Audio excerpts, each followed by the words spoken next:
If you're looking for a new way to support the podcast, check out Dubby.gg, an energy supplement company trying to make a difference. There you can use code SIDEMISSION for 10% off your order. Thank you to Dubby for sponsoring this episode, and we hope you enjoy.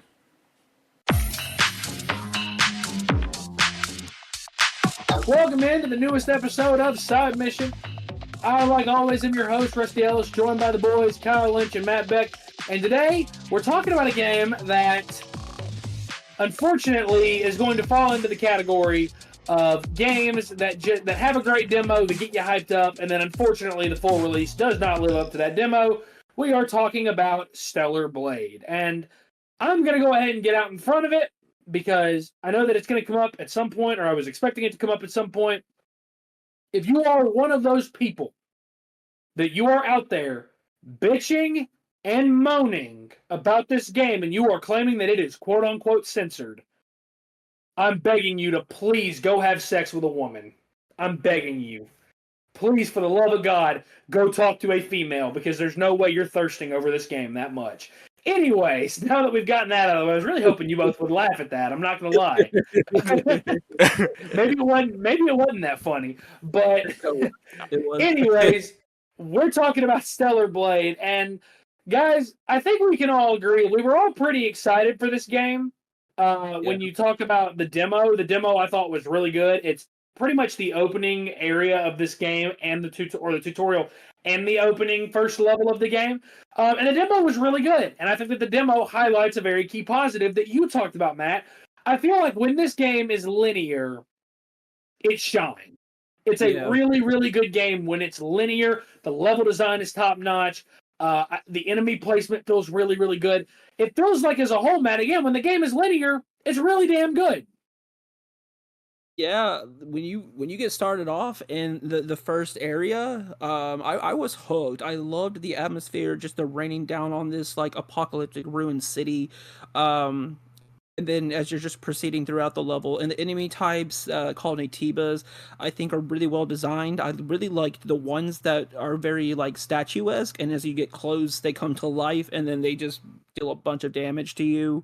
So at least when we had the scanning system, you were able to detect which ones were going to come to life.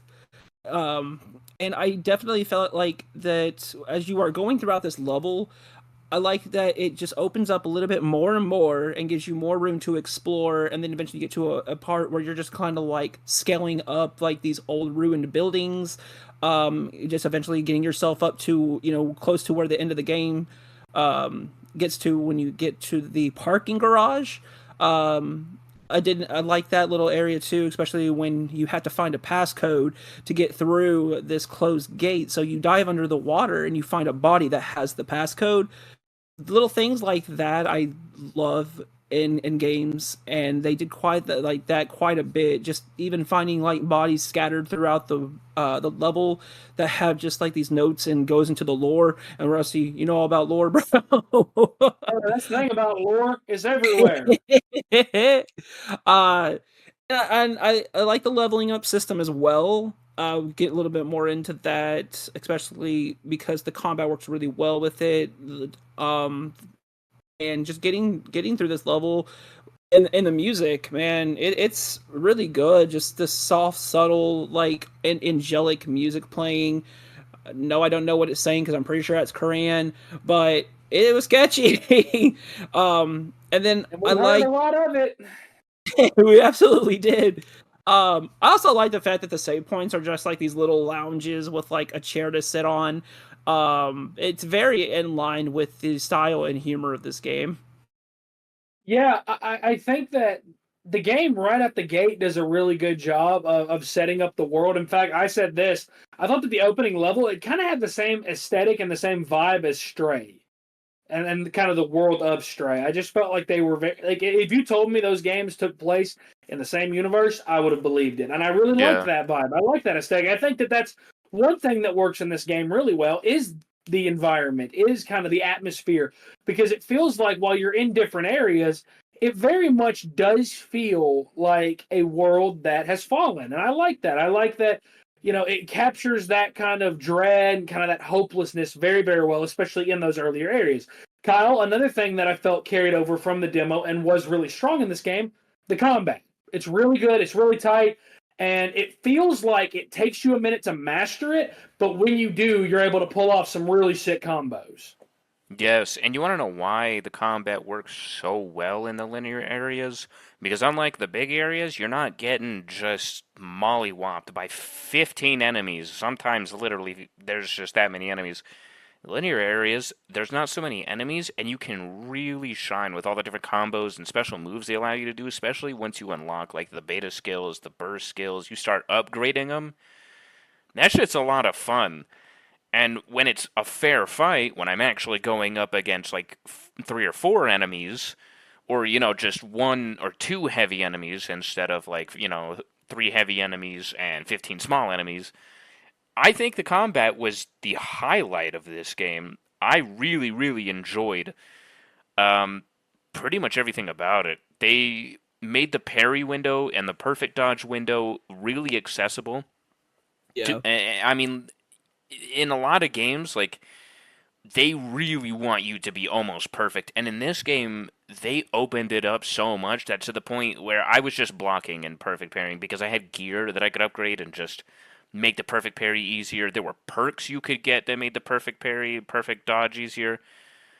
The combat, I think, even though this was marketed as a harder game, it was very accessible. And that's something I absolutely want to highlight. And I think that in terms of art style and graphics, they did a phenomenal job in the graphics. I think this game looks great. There were not hardly any frame drops. I think the game was very well polished. There was no glitches or crashes. I didn't get stuck anywhere.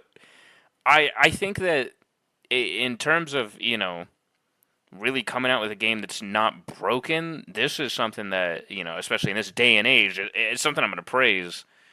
But that's really about where it ends. Yeah, and unfortunately, I have to agree with you there because there are a lot of things that work against Stellar Blade in this game. And if you think back to our Rise of the Ronin episode, we said that the story wasn't great, but the sum of the parts around the story really helped the game overcome that, and it's why I was willing to give Rise of the Ronin a 9. Because the combat was phenomenal, the exploration was great, and I feel like the exploration is really good here. It rewards you for being curious and exploring. But the characters were a lot better in Rise of the Ronin. The story, even though the Rise of the Ronin story wasn't great, was miles better than this was. This story is downright bad. Like, there's very few redeeming qualities to this story. I don't think any of the characters are really all that interesting. I think that Eve is about as bland a protagonist as we've been given in recent time. And the big reveal, and listen, if you give a shit about spoilers about this game, I hate to burst your bubble. This game has been out for a good bit now, and it's Stellar freaking Blade. So if you care about spoilers of this game, there's your spoiler warning. The reveal that Mother Sphere was a man-made creation and that everyone that we had interacted with, or that, we're all pretty much just robots, it wasn't that big of a surprise. It really just kind of felt like something that you could guess, like, oh, let me guess that this deity that they've created in this world, it's going to end up being man-made. Sure enough, it is, and it's just like, it feels like all the important story beats that this game tries to have, you get there and you just don't give a shit about it. And I hate to say it that way, and if you two felt otherwise, you can feel free to tell me, but I just felt like the story was bad, at least in Rise of the Ronin. When I had to make the choice at the end of Rise of the Ronin, I had to sit there and think about whether or not I wanted to kill my Blade Twin. Yeah. And I wanted to make sure that I made the best choice possible. Here, when I had to make choices, I didn't care. I didn't care at all, and don't even get me started on damn Adam and how lifeless and bland he was as a protagonist as well. There was just nothing that I thought was really interesting at all about any of these characters whatsoever. And Matt, it's disappointing because it's a game that is unabashedly a single-player game. If you're going to give us a story that's single-player and it's this focused, it's got to be good, and this just was not. Yeah, I'm just gonna say, thanks for giving us a story. I see you're trying to rival yourself with Tetsuya Nomura in the Kingdom Hearts series because by the time I got done with this game, I literally was kind of dumbfounded at like everything that I did, and like the conclusion that it all came down to. I literally felt like, you know, the only accomplishment that I felt with one of the endings that I got was just the fact that I managed to save Scion City. Because I mean, as kind of bland as a lot of these missions that they kind of just throw at you in this game, I think that there was one in particular I really did like. With God, I can't remember their names. See, Sue and Anya, or Enya, Sue and Enya. yeah. I actually thought that that was a pretty good one, especially because it introduced a part of in a level that we haven't got to yet, where it kind of gives a because I found this location before I did this mission and nothing was going on. I was like, okay, this can't be here for nothing. Like this, this opera theater, whatever, couldn't be here for nothing. So when I come back to it, I do that mission and I get to go back there. I was like, okay, see, that makes sense now that, you know, there's this area that, nothing's going on until you start a mission involving that area. I thought that was pretty cool. For me and Silent City, like that was the more, the one that stuck out to me the most, other than the guy in the teddy bears, because that was a little odd. Sad, pretty sad, but it was a nice way to get the bear suit, though. I will say that the costumes in this game were kind of funny. They were very Yeah, funny. yeah, they had some good ones, and then they had some ones that like made me um feel like that I needed to put the parental blocker on my TV. I streamed it too. That was bad. Yeah, you did. Yeah, you did. um, as someone who wanted to platinum this game, I felt like this was probably one of the more tedious ones, just because you have to find a certain amount of like notes and memory sticks from the bodies you find. And that all is for just you to get this one location. I won't say the name of it, whatever. But I mean, since we don't care about spoilers, Scion 9. Scion 9, no. I meant to say 809. 809. Yeah, yeah. Like this whole area that you can completely miss, and I kind of hate that for people who aren't going to take the time try and find all of these things scattered throughout the world. Like us as gamers, initially we get that scanner, we scan, we see something, we want it, right? But people who just may casually play the game, they're gonna miss out like on a whole section because they're not so focused on finding everything. They just want to get through the game. And as someone who did playthrough where I didn't look for anything, this is a short game. I think I beat it like 7 hours for my replay trophy because I was looking for everything because technically I already had all that stuff because it carries over in New Game Plus.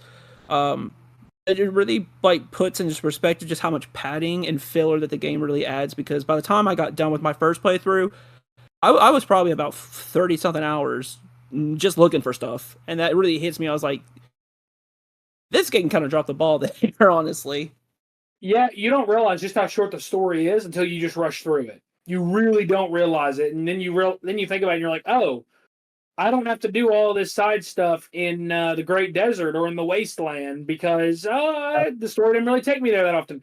And speaking of those two areas, you heard us talk about how the game shines when it's linear. Well, I'll tell you what, this game is a steaming pile of shit when it's open world, and that is putting it mildly.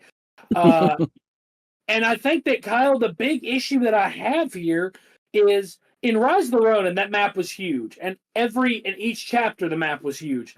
However, you had a fast way to traverse the big map. You had your horse, and the horse drastically shortened the travel time in this game, and the fast travel was so much better in Rise of the Ronin. Here, what traversal system do you get to get across these big open worlds? Nothing. You get your 2 feet and the sprint button, and that is appalling.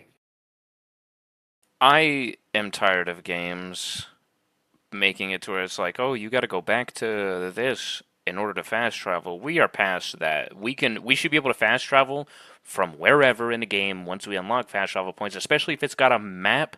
We should just be able to click on it. Like, I don't know, it's just a quality of life thing that I think so many games do nowadays.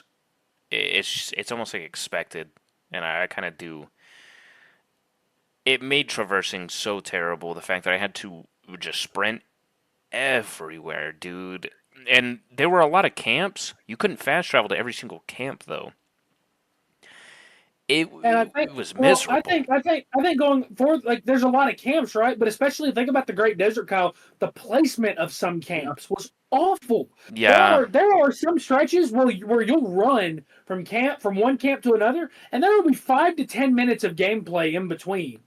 yeah. And it's like if you die at any point, get ready to do all that over again. Like what the hell? Dude, the respawn was terrible, man. Especially when I was, trying to explore and stuff, and like I just accidentally fall off a building and die, and then it's like, oh, now I gotta redo all of that shit.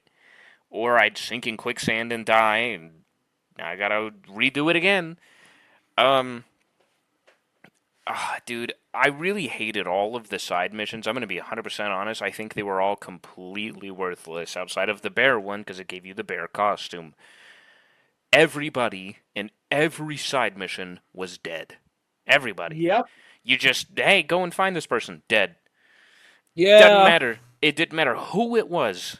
If they said, hey, will you check on this person? Or, hey, will you go find this person? They're dead. And I was like, okay, after a certain point, I was like, why am I doing this? If you had left some of them alive to bring back to Zion, and then maybe we could have actually got, quests from them and stuff or whatever, that would have felt worth it.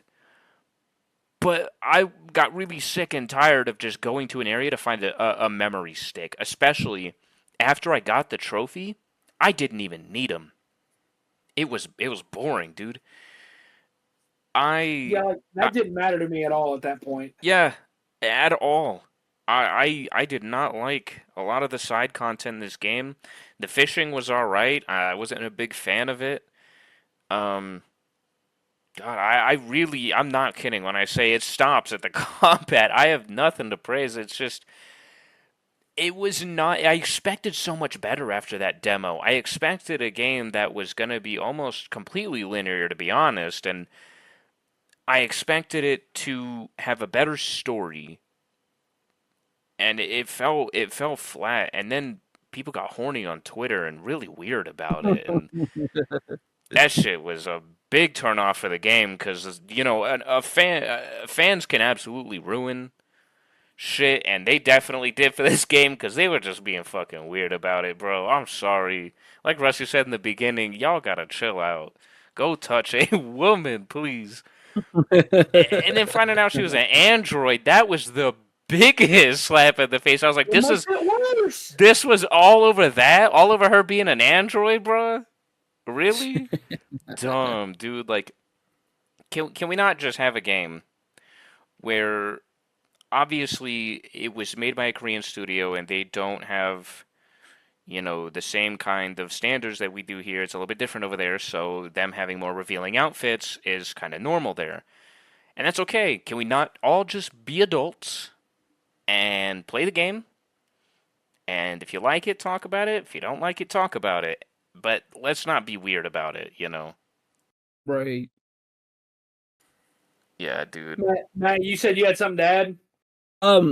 I will say this one thing that really stuck out with me and that I did like was kind of like the 180 in gameplay when you get to these areas called the wars, how it basically turns into Resident Evil here, because you are restricted from using your weapon. You only can use your gun, and it has like just that very like corridor shooter. I thought that was kind of cool, and I wish that the game kind of just did different things here and there instead of what it did. Yeah, well, and that's the thing. Like, I think when the game is linear, like we've said several times, I feel like the gameplay and the level design shines. Like, the puzzle solving is really good. I feel like the kind of, figuring out your way through these dungeons, it's really, really cool. But the problem is that when the game opens up, it's not good. It's not a good open world with meaningful side content. And I think that, Kyle, I think back to, and I say you, not to necessarily go right back to you for you to talk here, but I think back to what Kadikarus said about Crash Bandicoot 4, and that it's a great game to just play through casually. It's an awful game when you factor in completion. This game is fine and fun to play through if you're just playing through it normally. It's short. You won't be on it for very long. But my God, you want to go through the platinum, and the platinum is just abysmal to try to go for. I mean, you're talking about backtracking to all these areas and going to all these places you've been for forever, and none of it is fun. It's all just a pain in the ass almost. Yeah, it was. It like literally all the side stuff was miserable. I don't ever want to do it again. I didn't feel like any And of you it don't have really. to. Yeah, I'm glad I don't. I don't feel like any of it was worth it. None of it panned out to any kind of, emotional ending for any kind of side quest or like, other than that one bear one. But I mean, like, it's just, even then, by the time I got there, I was like, yeah, she's dead. I'm just expecting it. Like, he gave me the quest. I didn't even leave. I was on stream. I was just looking at it. I was like, yeah, she's dead. And then I went and found it because, I just expected it. It was supposed to be hard hitting, but when I saw it coming 3 quests away, I didn't really care, I was just like, come on, give me my trophy already so I can go. I also want to say, them having a point of no return and locking 40% of the game behind it is one of the dumbest decisions I've ever seen in a game, and then having another point of no return after that. Yeah. What was the point? Now, the second point of no return made complete sense because you could travel back to any area but Zion, which after that point, I think they should have locked off Zion. The first point of no return was just to make it so you can't go back to Zion and do anything there. Dumb. That made no sense. They should have had it at the second point of no return. I didn't understand that decision at all. Literally at all. 40% of the game is locked behind it. Well, and it goes a step further. Matt kind of alluded to it with Zion, which is a really good area of the game, really, really great area as a hub. What's the point of them destroying it if you're just gonna pretty much rebuild it at the end of the game? Like, it seemed like they made a point of, oh, we're destroying it because it's the last bastion of human civilization or normal civilization, because they're not humans. I don't know why I said that. And then they're like, oh, by the way, here's the last hypercell. You can rebuild it. What is the point? Like, you did all of that quite literally for nothing. And I get it that there are games that we love that, like, in the end, you end up pretty much undoing, or none of what you did ends up mattering. But those games are typically much better stories, i.e. The Last of Us Part 2. Last of Us Part 2 is a revenge story in which you don't enact any revenge at the very end. But that game's story is significantly better than Stellar Blades is. Stellar Blades is, I couldn't even tell you what's happening half the time, because half the time you're not invested in what's going on. It doesn't seem like there's really any storytelling here that makes any sense. And then the choice that you make at the end, it's pointless. Some of the stuff that happens in this story is pointless, and I don't quite understand what they were trying to do here. And if I'm being honest, fellas, the thing that I think is the most disappointing about the combat, the boss fights are downright bad. The boss fights are downright pitiful. Like, there are several that repeat in this game where I'm like, this wasn't good the first time. Why did you feel like we needed to fight this boss again? Like, early on, there are some good bosses. I feel like Abaddon for an end of a first area boss is a really solid boss. I feel like at the very end of the game, regardless of which boss fight you end up encountering, the boss fights are really, really good. Everything in between, specifically the ones where you're just shooting weak points, horrible boss design. It's way too oversimplified in a game with this kind of combat that could really be complex but still accessible. They oversimplified it, and I wasn't a huge fan of it. So there are a lot of things at this point, if you guys couldn't tell, a lot of things in this game we didn't like, and I really hate that I feel this way because, man, I don't know about you two, but when I played the demo, I said, man, this game could be a Dark Horse Game of the Year contender, and it's just not. I'll let either one of you go from that point. I just am so disappointed in this game. I'm gonna say this. You do 3 endings, and then you give us, and then you sequel bait. I absolutely hate it when games do that. I hate it when games sequel bait. It did not earn it. No, it did not. Like, I hope that they make lots of improvements with the sequel, especially with the the platforming, because God, these jumps were awful. Just trying to grab onto a chain or just trying to, like, run against the wall or something like that, and it just does not register. Those are a lot of things that I hope that they fix if there's going to be a sequel. So if this game is successful, if they do make a sequel, I hope that they retake a look at those things on the drawing board and do better on that. I think Do that you have anything else? There you go. Go this ahead. game shouldn't get a sequel. And I'm mad about it, but if they do, like you said, I think that they should take the platforming completely out. I think the platforming was one of the most miserable times I had in this game. It was terrible. I mean, and they say, like Dark Souls games platforming is bad. No, this shit was bad, dude. And this game, it was almost, because they even give you a double jump to give you wall run, it was like it was meant to have some platforming in there as one of a core mechanic, and it just was bad. It wasn't implemented enough for you to really get good at it. The puzzles weren't, they just weren't built good. I hated it, dude. That was one of my biggest pet peeves about this, was the platforming. Yeah, there's a lot of things. Listen, it's gonna get a sequel in all likelihood, because for some reason this is the highest rated PS5 exclusive, which I think is a joke.